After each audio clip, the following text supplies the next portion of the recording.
Hey guys, so I hope this video finds you well, and I hope you are up and at 'em and ready to face this day. I actually have a couple of things that I have to take care of today, so I'm off work. Got up first thing this morning, got me a workout in, got me a little run, feeling like $1,000,000. Our body was definitely designed to be in movement, in motion, and so when we are, man, there's just this natural, beautiful chemical release that I love so much. So I actually, in the last couple of days, there have been two different friends of mine who have posted in reference to the scripture that says, you know, if they ask for your this, give them that and then some. And if they, you know, smack you on one side of your face, well, just offer up the other side. And both of these people I have mad respect for carry the same mindset that I do. And that is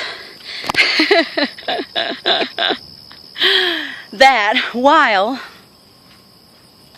we should definitely love and we should definitely be kind, and we should definitely in all things have grace ready to go, right?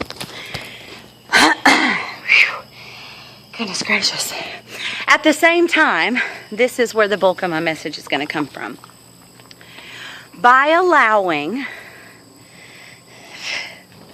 someone or a group of someones to consistently abuse you is not what that scripture is meaning. And if you don't even want to make it about scripture, why don't we just talk about in general? Like, should we show love in all things? Should we be prepared at all times to just allow someone to do the same things to us that they continue to do? And the answer is no. At some point, we've got to realize that by allowing the same folks to bestow upon us, sorry, I got to keep moving because the mosquitoes are like at my sweaty shoulders, which I don't have to argue with them. They are getting kind of nice. Hey, I'm proud. What? To allow the same people to do the same things over and over and over again. Hi, puppy. Is to basically empower their abuse. And it's basically saying you should encourage this behavior, and not only should you do this to me, but you should probably do this to everyone. That's a no-go, guys. There is a fine line between a random person at the gas station having a bad day and being a little short with you, and then maybe your child time and time and time and time again. Hello, Mr. Plane. Sorry, ADD squirrel. Your child time and time and time and time again to conduct themselves the same exact way and to unleash their wrath on you whenever they don't get the answers that they want, or if you consistently put truth in their face. Basically, I'm telling you today that it's probably a good idea. Number one, this guy, hey, he should slow down a little bit. I mean, he is just pulling out of his driveway. That it's okay to not empower abuse. So today, I want you to think about the folks in your life. I want you to think about the most frustrating situations. I want you to think about the circumstances that you continually find yourself in with the same exact people. Again, we're not talking about a random bad day. We're talking about that friend who, when maybe he doesn't get his way, when maybe every Friday he's just in a pissy mood and he takes it out on you. It's not okay.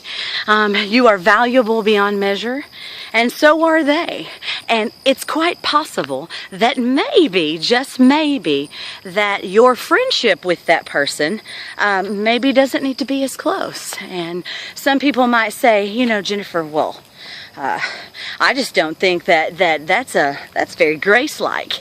Well, what's not very grace-like is allowing folks in your life to strengthen in behavior that will eat them alive and will not only destroy their own life, but it will destroy the lives of everyone around them. You can liken it to, you know, let's use my child again. We'll use Justice since he's 13. He's never done drugs. Hopefully he hasn't. He's never even really stayed away from the house very many times. I hope he hasn't. Squirrel. We'll use Justice. If Justice goes to a house and he smokes a cigarette, and he comes home and he tells me about it, I should definitely have grace with him. I should definitely be able to sit down with my son and to talk about the pros and cons of smoking, what the possibilities of how it's going to affect his life. I should definitely love him through it. But let's say my son goes the next Friday to the same person's house, and let's say he smokes an entire pack this time. And so he comes home. Do you think that I should sit down with him and talk about the pros and cons and maybe offer to go buy him a pack, or maybe I could sit outside with him while he's smoking? I mean, this is grace, right? Now, if you apply that same exact thing, smoking cigarettes for a 13-year-old in the 6th grade, to your best friend, your child, your aunt, uncle, mom, dad, a random person in your life, continuing abusive behavior, then it really makes it kind of cut and dry, doesn't it? Sorry this video is so long, but I really feel like this is an issue, especially a lot of Christians struggle with, because the Bible's kind of, vague whenever it comes to that little few verses. And I just I want to encourage you that your two things you've got to weigh is allow them to abuse me and be able to say, I kept that scripture, or stand up and speak the truth, but do it in love and light, hope, bliss, and blessings, and help that person to really sink their teeth into some reality and potentially be able to help them going forward. So that's just my word for the morning today. Stand up for yourself, show love, show light, be willing to offer grace and mercy, but don't be willing to be abused. Love you so much. Rock out your day, yo.